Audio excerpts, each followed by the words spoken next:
हिकिड़ो बुज़ुर्ग हिकिड़ो ॾाहो ऐं हिकिड़ो ज़बरदस्त क़िस्म जो माण्हू ॿुधाए थो त हिकिड़े ॾींहुं हू ख़्याल में हुयो, हिकिड़े ॾींहुं हू वीचार में हुयो, हिकिड़े ॾींहुं हू ज्ञान में हुयो, अखियूं हुन जूं पूरियल हुयूं ऐं हू चुपड़ी करे पंहिंजे कमरे में वेठो हुयो त अचानक सां अकुलु अची वियो।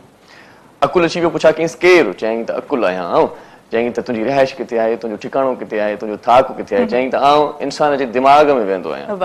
थोरी देरि वरी उन हमराह उन बुज़ुर्ग अखियूं बंदि कयूं पंहिंजे ज्ञान में, पंहिंजे ख़्याल में, पंहिंजे वीचार में वीचारणु लॻो त अचानक दरवाज़ो खुलियो। चयईं केरु? चयईं आउं शर्म आहियां। चयईं तुंहिंजो ठिकाणो किथे आहे, तुंहिंजी रिहाइश किथे आहे, तूं किथे किथे पंहिंजो थाक कंदी आहीं? चयईं त आउं अखियुनि में रहंदी आहियां। चयईं अच्छा ठीकु आहे। उनखां पोइ थोरी देरि वरी उन बुज़ुर्ग वीचारियो पंहिंजे ख़्याल में, पंहिंजे ज्ञान में। अचानक सां वरी वरी वरी वरी उनखे ख़्यालु आयो, वरी कोई अची वियो अंदरि ऐं पुछाईंसि त तूं केरु? चयईं त आउं मोहबत आहियां। चयईं तुंहिंजो थाक किथे आहे, तुंहिंजो ठिकाणो किथे आहे, तुंहिंजी रिहाइश किथे आहे? चयईं त आउं इंसान जे दिलि में रहंदी आहियां। थोरी देरि खां पोइ वरी अञा हुन पंहिंजो ख़्यालु मटायो ई कोन, उन ई वीचार में, उन ई ज्ञान में हुयो त फ़रेब अची निकितो। चयईं त तूं किथे रहंदो आहीं? चयईं त आउं इंसान जे दिमाग़ में रहंदो आहियां।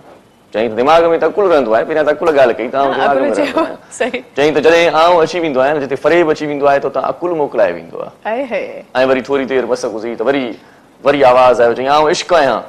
चयईं त इश्क़ तूं किथे रहंदो आहीं? चयईं आउं अखियुनि में रहंदो आहियां। चयईं उते त शर्म रहंदी आहे।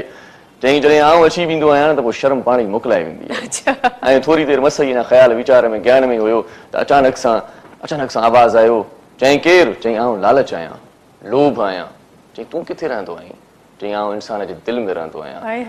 चयईं उते त मोहबत रहंदी आहे। चयईं त जॾहिं आउं इंसान जे दिलि में दाख़िल थी वेंदी आहे त मोहबत मोकिलाए वेंदी आहे, मोहबत ख़तमु थी वेंदी आहे। सो ॻाल्हि इहा आहे त लालच खां पासो करणु घुरिजे, हसद खां पासो करणु घुरिजे ऐं लोभ खां पासो करणु घुरिजे। ऐं लालच उहो किश्तो आहे, उहो प्यालो आहे जंहिंमें नाशुक्रीअ जा टुंग हूंदा आहिनि, नाशुक्रीअ जा सोराग हूंदा आहिनि। माण्हू कॾहिं बि उहो शुकुरु अदा करे न सघंदो आहे।